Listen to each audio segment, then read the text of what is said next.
शास्त्रों में कहा गया है कि लक्ष्मी माता केवल स्वर्ण और चांदी की देवी नहीं है। वे उस पसीने की हर बूंद में वास करती हैं जो ईमानदारी से किए गए परिश्रम से धरती पर गिरती है। जहां आलस्य होता है वहां लक्ष्मी ठहरती नहीं, और जहां हाथ काम में लगे हों, मन सत्य में रमा हो, वहां वे अदृश्य रूप से निवास करती हैं। ऐसी ही एक बस्ती के किनारे मिट्टी और तिनकों से बनी एक झोपड़ी थी। उस झोपड़ी में रहता था मजदूर श्यामलाल। सूरज निकलने से पहले ही श्यामलाल की आंख खुल जाती। उसके हाथों में छाले थे, पीठ पर वर्षों की मेहनत का बोझ, फिर भी उसके चेहरे पर कभी शिकायत नहीं दिखती। वह कहा करता, मेरे पास धन नहीं, पर मेरे हाथ खाली नहीं हैं, और जब तक हाथ चलते हैं माता लक्ष्मी मुझसे दूर नहीं होंगी। दिन भर ईंटें ढोकर मजदूरी करके वह शाम को घर लौटता थका होता, पर पराजित नहीं। उसकी पत्नी सुशीला यह बात भली भांति जानती थी कि लक्ष्मी माता सोने की थाली नहीं, मेहनत से भरे हाथों को देखती हैं। वह रोज चूल्हा जलाने से पहले 2 पल आंख बंद कर कहती, हे माता, हमारे घर धन भले कम हो, पर परिश्रम और ईमानदारी बनी रहे। झोपड़ी छोटी थी, पर उसमें आलस्य का अंधकार नहीं था। वहां सुबह भी मेहनत से आती थी और रात भी संतोष से उतरती थी। इसी परिश्रम के दीपक को देखकर लक्ष्मी माता दूर से ही मुस्कुरा उठी। जहां परिश्रम होता है वहां लक्ष्मी आती हैं, और जहां संतोष होता है वहां वे ठहरती हैं। श्यामलाल के घर में धन कम था, पर मन की भूख उससे भी कम। दिन भर की मजदूरी के बाद जब वह शाम को झोपड़ी में लौटता तो उसकी आंखें किसी और के धन की ओर नहीं उठतीं। कभी कभी मजदूरी कम मिलती, कभी काम ही नहीं मिलता। ऐसे दिनों में सुशीला चुपचाप चूल्हे पर पतली सी रोटी बनाती, थोड़ी सी सब्जी में पूरा प्रेम घोल देती। वह बच्चों से कहती, आज थोड़ा है, पर माता लक्ष्मी ने आज भी हमें खाली हाथ नहीं रखा। रामू माँ की बात समझता था। वह कभी दूसरों के टिफिन को लालच से नहीं देखता। रूपल तो इतनी छोटी थी कि सूखी रोटी को भी प्रसाद समझकर खा लेती। पड़ोस की कुछ स्त्रियां अक्सर कहतीं, इतना संतोष क्यों, कुछ मांग क्यों नहीं लेते? सुशीला मुस्कुराकर जवाब देती, मांग से नहीं, मेहनत से लक्ष्मी आती है, और जो मिला है उसमें संतोष हो तो अभाव भी कम लगने लगता है। कभी त्योहार आते तो नए वस्त्र नहीं होते, फिर भी झोपड़ी के द्वार पर एक दीपक जरूर जलता। सुशीला कहती, दीपक से घर नहीं, मन उजाला होता है। उसी दीपक की लौ में संतोष की खुशबू थी, और उसी खुशबू ने लक्ष्मी माता को उस झोपड़ी के और पास खींच लिया। माता सोचने लगी, जहां संतोष है वहां मेरा अपमान नहीं होगा। शास्त्र कहते हैं, लक्ष्मी वहां नहीं बैठती जहां केवल संग्रह हो, वे वहां ठहरती हैं जहां बांटने का भाव हो। श्यामलाल के पास बांटने को धन नहीं था, पर उसका हृदय कभी खाली नहीं रहा। एक दिन की बात है, काम से लौटते समय उसे रास्ते में एक बूढ़ा मजदूर मिला।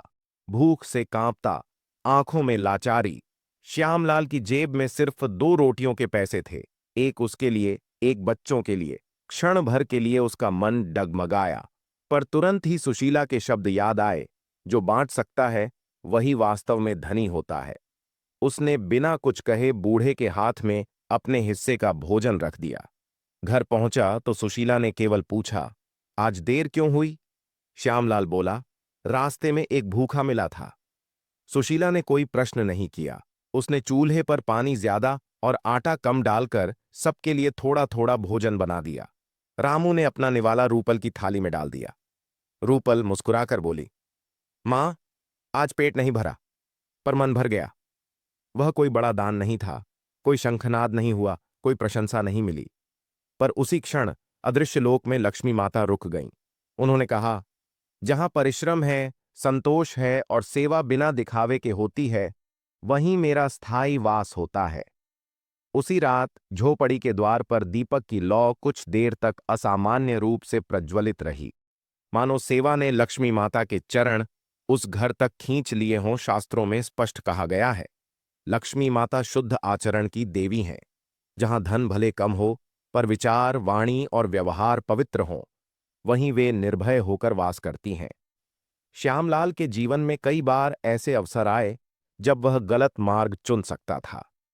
एक दिन उसे निर्माण स्थल पर गिरी हुई थैली मिली। थैली में कई दिनों की मजदूरी के बराबर रुपये थे। उसके मन में एक क्षण के लिए विचार आया, इससे बच्चों के कपड़े आ जाएंगे, घर में अनाज भर जाएगा। पर उसी क्षण उसकी आंखों के सामने माता लक्ष्मी का स्वरूप उभरा, कमल पर विराजमान, पवित्र और शांत।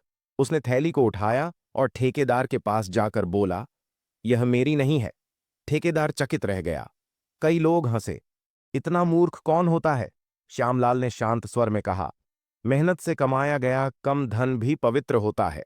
गलत धन से लक्ष्मी नहीं, केवल भय आता है। घर आकर उसने यह बात सुशीला को बताई। सुशीला ने उसके चरण छू लिए और कहा, आज आपने हमारे घर की लक्ष्मी को अपवित्र होने से बचा लिया। रामू ने पिता से पूछा, अगर वह पैसा रख लेते तो कोई जान भी नहीं पाता। श्यामलाल ने उत्तर दिया, बेटा, दुनिया न जाने, पर लक्ष्मी माता सब देखती हैं। उसी रात सुशीला ने झोपड़ी में बैठकर दीपक जलाया। दीपक की लौ स्थिर थी, निर्भय थी, और उसी स्थिरता में लक्ष्मी माता ने निर्णय लिया, यह घर धन से पहले धर्म का अधिकारी है। लक्ष्मी पुराणों में कहा गया है, न लक्ष्मीः आलस्य वसति न च कपटे निवसति श्रमे श्रद्धाया च तत्रैव सा स्थिरा भवति। अर्थात लक्ष्मी न तो आलस्य में वास करती हैं, न छल में, वे श्रम और श्रद्धा में ही स्थिर रहती हैं। श्यामलाल इन श्लोकों को नहीं जानता था, पर उसका जीवन उन्हें प्रतिदिन जीता था। हर सुबह काम पर निकलने से पहले वह झोपड़ी के कोने में रखी मिट्टी की छोटी सी मूर्ति के आगे सिर झुका देता। कोई बड़ी पूजा नहीं, कोई दिखावा नहीं, बस इतना कहता, हे माता, मेहनत करने की शक्ति देना। यही उसकी श्रद्धा थी। काम पर वह पूरे मन से जुट जाता। मजदूरी कम मिले या ज्यादा, वह काम अधूरा नहीं छोड़ता। यही उसका श्रम था। एक दिन एक वृद्ध साधु बस्ती से गुजरते हुए श्यामलाल की झोपड़ी पर रुके। उन्होंने देखा, घर छोटा है, पर वातावरण शुद्ध, अन्न थोड़ा है, पर बांटने का भाव बड़ा। साधु बोले, वत्स, क्या जानते हो लक्ष्मी कहाँ वास करती हैं? श्यामलाल बोला, महाराज, मैं तो यही जानता हूं कि जहां मेहनत और ईश्वर का स्मरण हो, वहीं सुख आता है। साधु मुस्कुरा उठे। उन्होंने कहा, यही तो शास्त्र कहते हैं, तुम्हारे घर में लक्ष्मी अभी नहीं दिखती, पर ठहरी हुई है। सुशीला ने साधु के चरण धोए। रामू और रूपल ने नम्रता से प्रणाम किया। साधु जाते जाते इतना ही बोले, जब श्रद्धा कठिन समय में भी कम न हो, तब लक्ष्मी स्वयं मार्ग ढूंढ लेती है। उस रात दीपक की लौ और भी उज्ज्वल थी, मानो शास्त्रों का वचन झोपड़ी में सत्य होने की प्रतीक्षा कर रहा हो। शास्त्र कहते हैं, दरिद्रता धन की कमी है, पर दरिद्रता बुद्धि विचारों की कमी होती है। जिसके पास धन नहीं, वह दरिद्र हो सकता है, पर जिसके पास श्रद्धा, श्रम और संतोष नहीं, वह धनवान होकर भी दरिद्र बुद्धि कहलाता है। श्यामलाल का घर दरिद्र था, पर उसकी बुद्धि नहीं। उसकी झोपड़ी में कभी यह शब्द नहीं सुनाई देता, हम गरीब हैं, इसलिए हम कुछ नहीं कर सकते। वह अपने बच्चों से कहता, गरीबी हाथ में होती है, दिमाग में नहीं। रामू रोज काम से लौटकर टूटी स्लेट पर अक्षर लिखने का अभ्यास करता। वह जानता था, ज्ञान ही सबसे बड़ी पूंजी है। रूपल मिट्टी से बने खिलौनों में भी संतोष ढूंढ लेती। वह दूसरों के खिलौनों को देखकर कभी रोती नहीं थी। पड़ोस में कुछ ऐसे लोग भी थे जिनके पास श्यामलाल से अधिक साधन थे, पर उनकी वाणी में कड़वाहट थी। वे कहते, हमारे भाग्य में ही कमी है, मेहनत से कुछ नहीं होता। यह थी दरिद्रता बुद्धि। एक दिन रामू ने पिता से पूछा, बाबा, हमारे पास कम है, फिर भी आप मुस्कुराते कैसे हैं? श्यामलाल ने उत्तर दिया, बेटा, जिसने मन से हार मान ली, वह सबसे बड़ा दरिद्र होता है, और जिसने आशा छोड़ दी, उसके घर लक्ष्मी द्वार से ही लौट जाती है। सुशीला ने धीमे स्वर में जोड़ा, माता, लक्ष्मी फटे वस्त्र नहीं देखती, वे फटे विचार देखती हैं। उसी क्षण अदृश्य लोक में लक्ष्मी माता ने कहा, यह घर धनहीन हो सकता है, पर दृष्टिहीन नहीं, और जहां दृष्टि सही हो, वहां मैं स्वयं मार्ग बनाती हूं। झोपड़ी छोटी थी, पर उसमें हीनता नहीं थी, और उसी अभाव रहित सोच ने समृद्धि के द्वार धीरे धीरे खुलने शुरू कर दिए। सूरज उगने से पहले, जब बस्ती अब भी सोई होती, तभी श्यामलाल की आंख खुल जाती। न कोई अलार्म, न कोई सुविधा, बस पेट की आग और परिवार की जिम्मेदारी। वह धीरे से उठता ताकि बच्चों की नींद न टूटे। टूटे घड़े के पानी से मुंह धोता और हाथ जोड़कर मन ही मन कहता, हे माता, आज भी मेहनत का अवसर देना। फिर वह कंधे पर फटा झोला टांग कर काम की तलाश में निकल पड़ता। कभी निर्माण स्थल पर नाम लिखवाने के लिए घंटों लाइन में खड़ा रहता, कभी काम मिल जाता, कभी खाली हाथ लौटना पड़ता। ईंटें उठाते उठाते हाथों की चमड़ी छिल जाती, पीठ झुक जाती, पर उसका स्वाभिमान कभी नहीं झुकता। दोपहर की धूप आग बरसाती, पसीना आंखों में भर आता, फिर भी वह काम रोककर छाया नहीं ढूंढता। उसके साथ काम करने वाले कई मजदूर काम में ढिलाई करते, पर श्यामलाल ऊंट गिनकर नहीं, ईमान से उठाता। कभी ठेकेदार मजदूरी काट लेता, कभी समय पर पैसा नहीं देता। वह विरोध करता, पर गाली नहीं देता। शाम को जब वह घर लौटता तो पैरों में दर्द, पीठ में जकड़न होती, पर जैसे ही रूपल बाबा कहकर उसकी ओर दौड़ती, सारी थकान मुस्कान में बदल जाती। सुशीला चूल्हे के पास बैठकर पूछती, आज कितना काम मिला? श्यामलाल संख्या नहीं बताता, बस कहता, आज भी दिन कट गया। वह जानता था, हर कटा हुआ दिन एक परीक्षा है, और हर परीक्षा लक्ष्मी माता की दृष्टि में लिखी जा रही है। और दूर कहीं अदृश्य लोक में माता लक्ष्मी उस श्रमिक को देख रही थीं, जिसका संघर्ष प्रार्थना बन चुका था। ईमानदारी का मार्ग हमेशा सरल नहीं होता। कई बार सत्य बोलने की कीमत रोटी से चुकानी पड़ती है। एक दिन निर्माण स्थल पर मजदूरों की गिनती हो रही थी। कुछ लोग बिना पूरा काम किए पूरा पैसा मांग रहे थे। ठेकेदार ने सबको एक एक कर बुलाया। जब श्यामलाल की बारी आई, उसने साफ कहा, मालिक, आज 2 घंटे का काम मेरे हिस्से का अधूरा रह गया है। मजदूरी उसी हिसाब से काट लीजिए। ठेकेदार हैरान रह गया।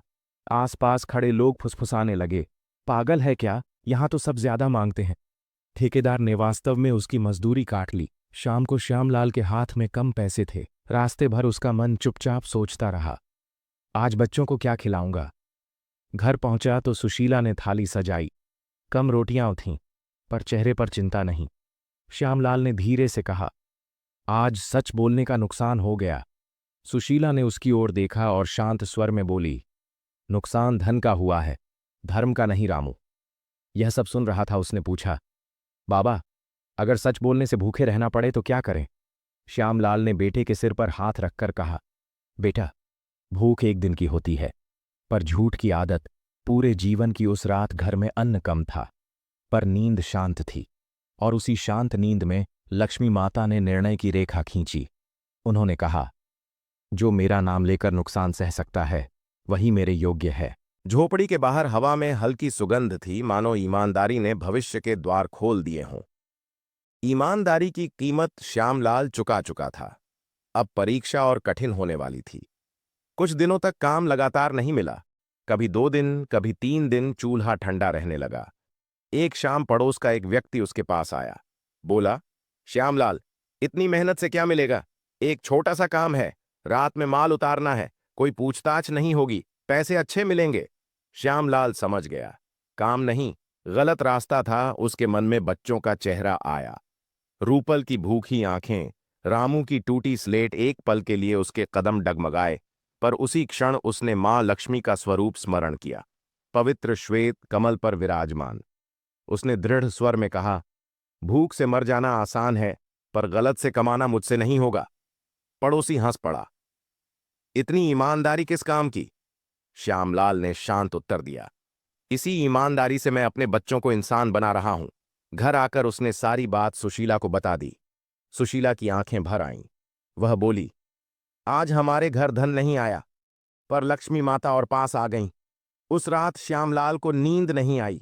भूख थी, पर मन शांत था, और उसी शांत मन में अदृश्य लोक से एक स्वर गूंजा, जिसने गलत का द्वार स्वयं बंद किया, उसके लिए मैं सही का द्वार खोलूंगी। यह कोई सपना नहीं था, न कोई आवाज, बस एक विश्वास।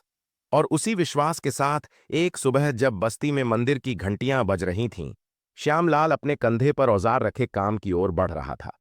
रास्ते में एक परिचित ने पूछा, आज पूजा नहीं करोगे? आज विशेष दिन है। श्यामलाल मुस्कुराया। उसने हाथ जोड़कर मंदिर की ओर देखा और शांत स्वर में बोला, मेरे लिए मेहनत ही मेरी पूजा है। उसके शब्द सरल थे, पर उनमें गहरा अर्थ छिपा था। काम पर पहुंचकर वह पूरे मन से ईंट उठाने लगा। हर ईंट उसके लिए एक मंत्र थी, हर पसीने की बूंद एक आहुति। उसने कभी काम को बोझ नहीं माना। वह कहता, जिस दिन हाथ चल रहे हैं, उस दिन माता लक्ष्मी मेरे साथ हैं। दोपहर की तपती धूप में जब बाकी मजदूर काम छोड़कर छाया ढूंढते, श्यामलाल काम पूरा होने तक डटा रहता। कोई पूछता, इतनी लगन क्यों? वह उत्तर देता, क्योंकि काम अधूरा छोड़ना मेरी भक्ति को अधूरा करना है। शाम को घर लौटते समय उसके कपड़े मिट्टी से सने होते, पर मन निर्मल। सुशीला उसके हाथों को देखकर कहती, आज फिर माता लक्ष्मी ने आपसे पूजा करवाई है। रामू ने एक दिन कहा, बाबा, आपकी पूजा मंदिर से अलग है। श्यामलाल ने प्यार से समझाया, बेटा, मंदिर में घंटा बजता है, मेरी पूजा में औजार। और अदृश्य लोक में लक्ष्मी माता ने मुस्कुराकर कहा, जो कर्म को पूजा बनाता है, मैं स्वयं उसकी पूजा स्वीकार करती हूं। कहा गया है, जहां स्त्री धैर्य रखती है वहीं लक्ष्मी ठहरती है। श्यामलाल के घर में धन भले कम था, पर धैर्य की कभी कमी नहीं रही, और इस धैर्य की मूर्ति थी। सुशीला सुबह होने से पहले वह उठ जाती। घर में चाहे आटा थोड़ा हो, तेल सीमित हो, पर चेहरे पर कभी शिकन नहीं। वह पहले बच्चों का हिस्सा निकालती, फिर श्यामलाल का, और अंत में अपने लिए रखती अगर कुछ बचा हो तो। कई बार रात को वह भूखी सोई, पर बच्चों को कभी इसका आभास नहीं होने दिया।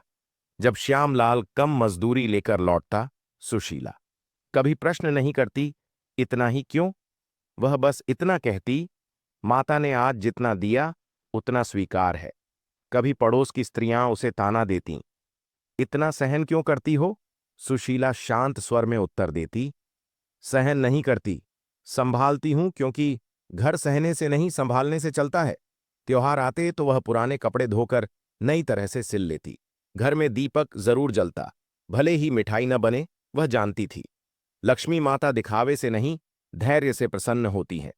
श्यामलाल कभी कभी कह उठता, अगर तुम न होती तो मैं टूट जाता। सुशीला मुस्कुराकर कहती, जब तक आपका रास्ता साफ है, मेरा धैर्य अडिग रहेगा। और अदृश्य लोक में लक्ष्मी माता ने कहा, यह स्त्री केवल गृहिणी नहीं, गृह लक्ष्मी है। सुशीला जानती थी, धन मांगने से नहीं, पात्र बनने से मिलता है। इसलिए उसने कभी लक्ष्मी माता से सोना चांदी नहीं मांगा। उसने तो केवल घर में शांति और धर्म की प्रार्थना की। हर सोमवार सुशीला सूरज निकलने से पहले उठती, घर साफ करती, चूल्हे के पास थोड़ा जल छिड़कती और मन ही मन कहती, हे माता, जैसे यह घर स्वच्छ है, वैसे ही हमारे विचार भी स्वच्छ रहें। उस दिन वह स्वयं कम खाती, पर मन में कोई अभाव नहीं रखती। यही था उसका लक्ष्मी व्रत। झोपड़ी के एक कोने में मिट्टी का छोटा सा दीपक था। वह हर शाम उसे जरूर जलाती, चाहे तेल थोड़ा हो, चाहे दिन कितना ही कठिन क्यों न रहा हो। वह बच्चों से कहती, दीपक अंधकार से नहीं डरता, वह बस अपना धर्म निभाता है।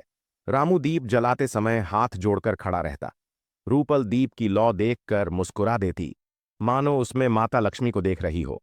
एक सोमवार की रात जब सुशीला ने दीप जलाया, तो हवा न होते हुए भी लौ सीधी और स्थिर रही। उसकी आंखें भर आईं।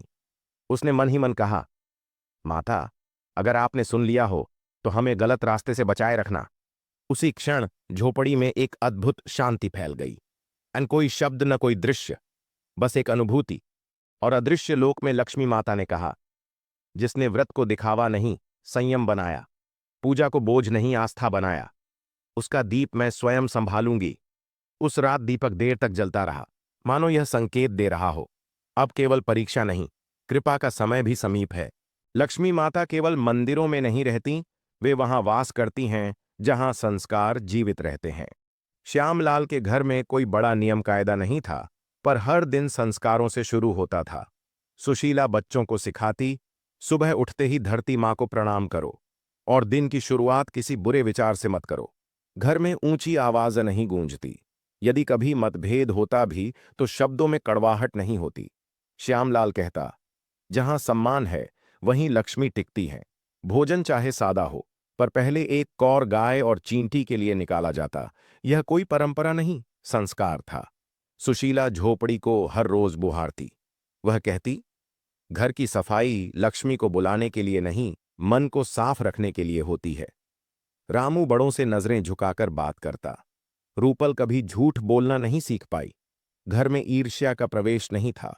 दूसरों की उन्नति देखकर वे कहते, माता उन्हें भी दें। और अदृश्य लोक में लक्ष्मी माता यह देखकर मुस्कुराती रहीं, यह घर सोने से नहीं, संस्कारों से समृद्ध है। झोपड़ी छोटी थी, पर उसमें लक्ष्मी का संस्कार सिंहासन स्थापित हो चुका था। गरीबी में पल्ले संस्कार कहा जाता है। जिस घर में बच्चे संस्कार सीखते हैं वह घर कभी दरिद्र नहीं होता। श्यामलाल का घर धन से गरीब था, पर संस्कारों से समृद्ध। बेटा रामू सुबह उठकर पिता के चरण छूता। काम पर जाते समय कभी पीछे से आवाज लगाता, बाबा, आज ईमानदारी से कमाना। वह पढ़ाई के लिए किताबें नहीं, पर इच्छा पूरी रखता था। टूटी स्लेट पर अक्षर बनाता और हर अक्षर को भविष्य का बीज समझता। रूपल घर की सबसे छोटी थी, पर समझ में सबसे आगे। अगर कोई उसे मिठाई देता तो वह पहले मां से पूछती, मां, इसे बांट दें?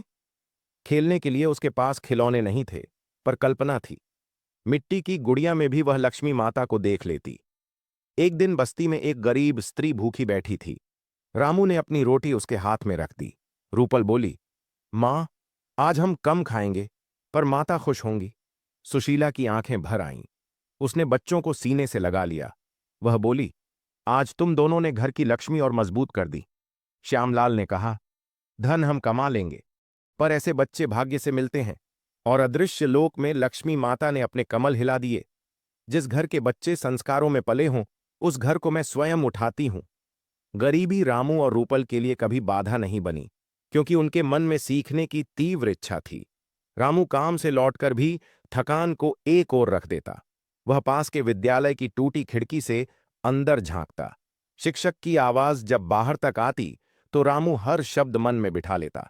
कभी कभी वह जमीन पर कोयले से अक्षर लिखता। मिट्टी उसकी कॉपी थी और आकाश उसका साक्षी। वह पिता से कहता, बाबा, अगर पढ़ लूं तो मेहनत और सही कर पाऊंगा। श्यामलाल ने बेटे के सिर पर हाथ रखकर कहा, बेटा, ज्ञान भी पूजा है। रूपल काम सीखने में उतनी ही उत्सुक थी। वह मां के साथ रसोई में बैठकर छोटे छोटे काम सीखती। आटा गूंथते समय वह पूछती, मां, क्या लक्ष्मी माता भी ऐसा ही करती होंगी? सुशीला हंसकर कहती, हां बेटी, वे हर अच्छे काम में साथ रहती हैं। रात को दीपक के सामने रूपल हाथ जोड़कर बैठ जाती। वह कोई मंत्र नहीं जानती थी, बस इतना कहती, माता बाबा को थकान न देना और हमें गलत न बनने देना। उसकी यह मासूम भक्ति बिना शब्दों के थी, पर सीधे हृदय से। रामू भी दीपक के पास बैठकर आंख बंद कर लेता। वह प्रार्थना करता, माता, मुझे पढ़ने का मौका देना। और अदृश्य लोक में लक्ष्मी माता ने करुण दृष्टि से देखा। जहां सीखने की लगन और मासूम भक्ति साथ हो, वहां भविष्य स्वयं उज्ज्वल होता है। कभी कभी जीवन ऐसा मोड़ लेता है जहां रोज की जरूरतें भी पूरी नहीं हो पाती।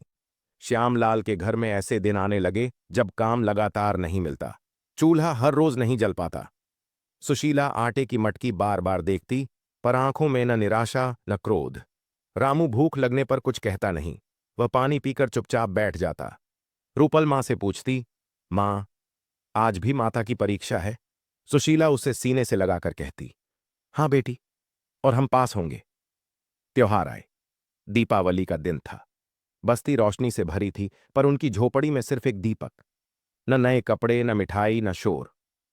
सुशीला ने घर बुहारा दीप जलाया और बच्चों से कहा, आज हमारे पास सामान नहीं, पर संस्कार हैं। रामू ने दीप के सामने हाथ जोड़कर कहा, माता, हम खुश हैं। श्यामलाल झोपड़ी के बाहर खड़ा रहा। उसकी आंखें आसमान की ओर उठीं। वह बोला, हे प्रभु, अगर यह परीक्षा है तो मैं स्वीकार करता हूं। बस मुझे गलत न बनने देना। उसके स्वर में कोई शिकायत नहीं थी, केवल समर्पण था। और अदृश्य लोक में लक्ष्मी माता द्रवित हो उठीं। उन्होंने कहा, जो भूख में भी मुझे दोष नहीं देता, उसका अभाव अब अधिक दिन नहीं रहेगा। दीपक की लौ उस रात असामान्य रूप से तेज जली, मानो अभाव की अंधेरी रात, अभाव की आग अब तेज हो चुकी थी।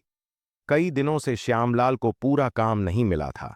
एक शाम जब वह थका हारा काम की तलाश में चौराहे पर खड़ा था, तभी एक व्यक्ति उसके पास आया। कपड़े अच्छे थे, बातों में चतुराई थी। वह बोला, तुम मेहनती लगते हो। एक काम है, ज्यादा पूछताछ नहीं, बस माल उठाना उतारना है। एक रात का काम, इतना पैसा मिलेगा कि महीने भर की चिंता खत्म। उसने रुपयों की गड्डी थोड़ी खोल कर दिखाई। श्यामलाल का हृदय कांप उठा। उसकी आंखों के सामने सुशीला का सूखा चेहरा आया, रूपल की भूखी आंखें, रामू की टूटी स्लेट। मन बोला, बस एक बार। पर उसी क्षण अंतरात्मा जाग उठी। उसे याद आया, मेहनत ही मेरी पूजा है। गलत धन लक्ष्मी नहीं लाता, डर लाता है। उसने गहरी सांस ली और बोला, भाई, मुझे ऐसा धन नहीं चाहिए जिसे घर ले जाकर माता लक्ष्मी का नाम न ले सकूं। वह व्यक्ति हंस पड़ा। इतना धर्म किस काम का? बच्चे भूखे हैं। श्यामलाल ने दृढ़ स्वर में कहा। अगर बच्चों को गलत सिखाकर पेट भरना पड़े तो वह पेट नहीं, पाप भरना है। उसने पीठ मोड़ ली और आगे बढ़ गया, खाली हाथ, पर सीधी रीढ़ के साथ। घर पहुंचा तो सुशीला ने उसके चेहरे से सब समझ लिया। उसने केवल इतना कहा, आज लक्ष्मी माता हमारी परीक्षा लेने आई थीं और आप उन्हें निराश नहीं कर पाए। श्यामलाल की आंखें नम हो गईं। उसी रात दीपक की लौ बिना हवा के डोलने लगी और अदृश्य लोक में लक्ष्मी माता ने कमल छोड़ दिया। उन्होंने कहा, अब और परीक्षा नहीं, अब मेरी बारी है। व्रत की सीमा और मां की करुणा। सुशीला हर सोमवार लक्ष्मी माता के नाम दीप जलाती थी। व्रत उसका केवल नियम नहीं, उसकी आशा की डोर था। उस दिन घर में एक मुट्ठी चावल भी शेष नहीं थे। सुबह से रामू और रूपल भूख से निढाल थे। सुशीला ने जल पीकर व्रत संभालने की कोशिश की, पर दोपहर तक रूपल चक्कर खाकर गिर पड़ी। मां का हृदय कांप उठा। उसके सामने दो रास्ते थे, व्रत या बच्ची।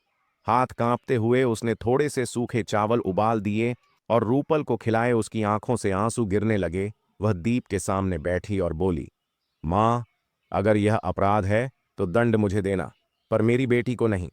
उसे लगा मानो व्रत टूट गया। शाम को श्यामलाल घर आया और सब जानकर उसने सुशीला के हाथ पकड़े। बोला, तुमने व्रत नहीं तोड़ा, तुमने मां की मर्यादा निभाई है। उसी रात सुशीला को स्वप्न आया। सफेद कमल, स्वर्ण प्रकाश और मधुर स्वर। जहां करुणा है वहां मेरा वास है, मेरा व्रत भूख से बड़ा नहीं। सुशीला नींद में रो पड़ी। सुबह उठते ही उसके मन का भारी बोझ हल्का हो गया और उसी दिन से परिवर्तन की हल्की सी आहट घर में प्रवेश करने लगी। उस दिन घर में कुछ भी नहीं था। सुबह से श्यामलाल, सुशीला और बच्चे भूखे थे।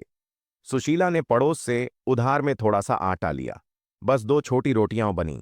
उसने मन ही मन सोचा, बच्चों के लिए थोड़ा सा। तभी झोपड़ी के बाहर कमजोर सी आवाज आई, मां, 2 दिन से कुछ खाया नहीं। दरवाजे पर एक वृद्ध बैठा था। देह कांप रही थी, आंखें धंसी हुईं। सुशीला के हाथ में रोटी थरथरा उठी। पीछे रामू और रूपल चुपचाप खड़े थे। श्यामलाल ने एक पल देखा और सिर झुका लिया। सुशीला धीरे से बोली, माता, आज फिर आपकी परीक्षा है। उसने दोनों रोटियां वृद्ध के हाथ में रख दीं। रामू ने मां की ओर देखा पर कुछ कहा नहीं। रूपल ने हौले से पूछा, मां, हम क्या खाएंगे? सुशीला ने मुस्कुराकर कहा, बेटा, आज हम लक्ष्मी को खिला रहे हैं। वृद्ध ने रोटी खाते हुए आंखें बंद कर लीं। उसके चेहरे पर अजीब सी शांति थी। जाते जाते वह बोला, बेटी, तुम्हारा घर खाली नहीं रहेगा। उसके जाते ही घर में अचानक सुगंध फैल गई। दीपक की लौ सीधी खड़ी हो गई। अदृश्य लोक में लक्ष्मी माता कमल पर खड़ी हुईं। उन्होंने कहा, जो स्वयं भूखा रहकर दूसरे का पेट भरता है, उसके घर में स्वयं अन्न बनकर आती हूं। उस रात भूख थी पर मन पूर्ण था और अगले दिन भाग्य दरवाजा खटखटाने वाला था। उस रात पहली बार घर में शांति की नींद आई। सुबह होते ही सुशीला ने देखा, दीपक की बत्ती अब भी जली हुई थी। तेल समाप्त नहीं हुआ था। उसने प्रणाम किया। मां, आप आ चुकी हैं। उसी क्षण रूपल ने आंगन में कमल का फूल खिला देखा। सूखी मिट्टी में असंभव सा दृश्य। रामू दौड़ता हुआ आया। मां, चिड़ियां दरवाजे पर दाना चुग रही हैं। शास्त्रों में कहा गया है, जहां पक्षी निर्भय हों वहां सकारात्मक ऊर्जा का वास होता है। श्यामलाल काम की तलाश में निकला। आज उसके कदम भारी नहीं थे। रास्ते में एक सेठ ने उसे रोक लिया। तुम वही हो जो काम पूरा करके पैसे की शिकायत नहीं करता? श्यामलाल ने सिर झुकाया। सेठ बोला, मुझे ऐसा ही आदमी चाहिए। स्थायी काम है, मेहनत का पूरा दाम। उस दिन पहली बार श्यामलाल को पूरी मजदूरी मिली। घर लौटते समय उसने सबसे पहले आटा खरीदा। घर पहुंचा तो सुशीला ने घंटी बजाई, दीप जलाया। आज चूल्हा खुलकर जला। रामू और रूपल मुस्कुराए, लेकिन किसी के चेहरे पर घमंड नहीं था। सुशीला ने कहा, यह इनाम नहीं, जिम्मेदारी है। और आकाश में अदृश्य स्वर गूंजा, मेहनत कभी खाली नहीं जाती। समय लगता है पर फल अवश्य मिलता है। सेठ का दिया हुआ काम अब रोज मिलने लगा। केवल दिहाड़ी नहीं, जिम्मेदारी भी। श्यामलाल सूर्योदय से पहले उठता, साफ मन और सीधे हाथों से काम पर जाता। सेठ ने देखा, न देर, न बहाना, न चोरी। कुछ ही दिनों में सेठ ने कहा, अब तुम मजदूर नहीं, मेरे काम के मुख्य व्यक्ति हो। उसे स्थायी काम मिला, निश्चित वेतन। हर महीने पहली तनख्वाह श्यामलाल ने सीधे माता के चरणों में रखी। सुशीला ने घर में एक छोटा सा नियम बनाया, हर कमाई से पहला अंश सेवा का। अब घर में अनिश्चितता नहीं थी। बच्चों की पढ़ाई फिर से शुरू हुई। रामू काम सीखने लगा, रूपल पढ़ाई में मन लगाने लगी। पर उनके जीवन में एक बात न बदली, सादगी। सुशीला बोली, लक्ष्मी तब टिकती है जब संस्कार पहले टिकते हैं। एक रात श्यामलाल को स्वप्न आया। कमल पर बैठी लक्ष्मी माता बोली, जहां श्रम है, संतोष है और सेवा है, वहीं मैं स्थिर रहती हूं। श्यामलाल ने नींद में प्रणाम किया। अब उनके घर में लक्ष्मी अचानक नहीं, स्थायी होकर आ चुकी थीं। समय बदला, अब श्यामलाल को काम के लिए खोजा जाता था। वही लोग जो कभी नजरें फेर लेते थे, आज आदर से नमस्ते कहते। पर श्यामलाल का स्वभाव वैसा ही रहा। वह आज भी सबसे पहले झोपड़ी के बाहर झाड़ू लगाता। सुशीला आज भी दीप उसी कोने में जलाती जहां कभी अभाव देखा था। पड़ोस की स्त्रियां कहती, अब तो तुम्हें बड़ा घर लेना चाहिए। सुशीला मुस्कुरा कर कहती, घर बड़ा नहीं, मन बड़ा होना चाहिए। एक दिन सेठ ने सबके सामने कहा, अगर मेरे काम की नींव कोई है तो वह श्यामलाल है। सबने ताली बजाई। श्यामलाल ने सिर झुका लिया। उसने कहा, यह सम्मान मेरी मेहनत का नहीं, मेरे संस्कारों का है। रामू और रूपल आज भी किसी को भूखा देखकर चुप नहीं रहते। रूपल बोली, मां, लक्ष्मी तो देती हैं, पर मां हमें सिखाती हैं। रात को लक्ष्मी माता स्वप्न में आईं। उन्होंने कहा, जो सम्मान पाकर भी झुकना जानता है, उसे कभी गिरना नहीं पड़ता। कमल स्थिर रहा, दीपक शांत जला, और कथा यहां नहीं, एक संदेश के साथ पूर्ण हुई। कथा का संदेश, लक्ष्मी केवल धन नहीं, संस्कार है, मेहनत पूजा है। त्याग से ही प्राप्ति आती है और अहंकार से ही लक्ष्मी विदा लेती हैं। इस कथा से एक बात स्पष्ट होती है, लक्ष्मी कर्म से आती है, दिखावे से नहीं। जो हाथ मेहनत से घिसे हों, जो मन ईमान से भरा हो, वहीं लक्ष्मी का प्रथम चरण पड़ता है। लक्ष्मी सिर्फ आने वाली देवी नहीं, टिकने वाली शक्ति है, और वे चरित्र से टिकती हैं। जिस घर में संतोष है, सेवा है और अहंकार नहीं, वहां धन कम हो या अधिक, वह घर लक्ष्मीवान होता है। गरीब भी लक्ष्मीवान हो सकता है यदि उसके पास धर्म हो, मेहनत हो और किसी को भूखा देखकर हृदय कांपता हो। सुशीला ने यह सिद्ध किया कि स्त्री ही घर की लक्ष्मी होती है। उसका त्याग, उसका धैर्य और उसका संस्कार घर को मंदिर बनाता है। और रामू व रूपल ने यह दिखाया कि बच्चे धन से नहीं, संस्कारों से भविष्य बनाते हैं। जिस घर में बच्चों को सच, सेवा और श्रद्धा सिखाई जाती है, वहां आने वाला कल अपने आप उज्ज्वल होता है। अंत में लक्ष्मी माता का यह अमर संदेश, मैं वहां नहीं रहती जहां मेरा नाम लिया जाए, मैं वहां रहती हूं जहां मेरा भाव जिया जाए। इसी संदेश के साथ श्यामलाल और सुशीला की कथा केवल कहानी नहीं रही, जीवन का मार्गदर्शन बन गई।